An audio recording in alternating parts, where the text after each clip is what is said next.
Dans cette vidéo, nous allons apprendre à paramétrer un contrôle d'entrée pour un rapport sous Web Intelligence.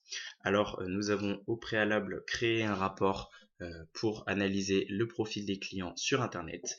Puis, nous avons défini l'ensemble des variables nécessaires comme tranche d'achat, tranche de salaire, le chiffre d'affaires réalisé, etc.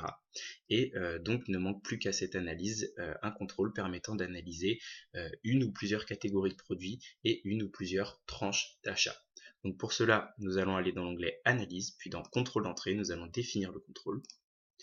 Et ensuite, il est nécessaire donc de choisir l'objet sur lequel va être ciblé ce contrôle d'entrée. Nous choisissons par exemple ici la catégorie de produit. Puis on entre dans le paramétrage de ce contrôle d'entrée où sont proposées plusieurs situations, donc des situations où l'on voudrait sélectionner une seule valeur et des situations où l'on voudrait pouvoir en sélectionner de multiples. Donc ensuite, il existe au sein de ces catégories plusieurs types de contrôle d'entrée. Donc par exemple, un champ de saisie qui pourra être utile dans le cas où nous aurions beaucoup de clés employées par exemple ou de clés produits et nous souhaiterions en analyser une seule parmi toutes ces clés. Et donc une boîte déroulante pourrait être gênant s'il y avait des milliers de solutions possibles. Donc nous choisirions un champ de saisie. Nous, dans notre cas, nous avons très peu de catégories de produits à analyser, mais nous souhaitons pouvoir en sélectionner une ou plusieurs. Donc nous irons dans la catégorie des valeurs multiples et nous choisirons case à cocher.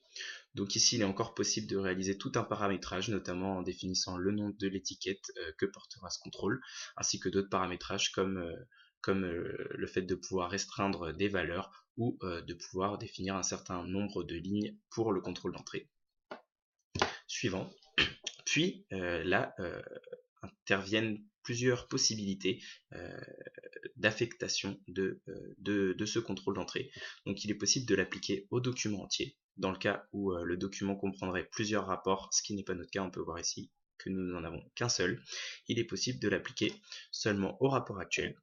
Et ici aussi, plusieurs solutions sont possibles puisqu'il est possible de l'appliquer à l'ensemble du rapport, comme ceci, ou bien à un élément en particulier dans le rapport, comme par exemple le graphique que nous pouvons voir à droite de l'écran.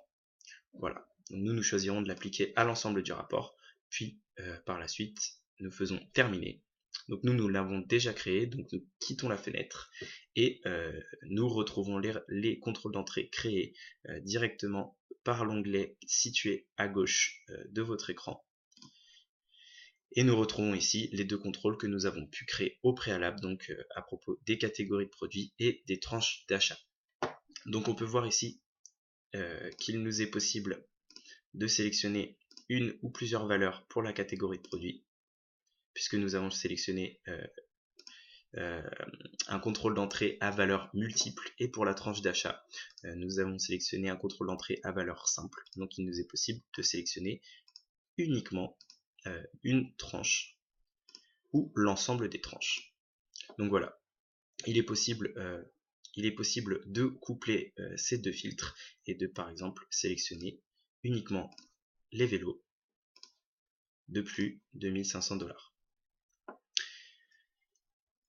Pour modifier directement ces contrôles d'entrée et ne pas avoir à en créer de nouveau, il faut aller sur la petite clé à molette ici, modifier, et il est à nouveau possible de redéfinir tout le paramétrage de chaque contrôle d'entrée ainsi que sa dépendance. Donc voilà.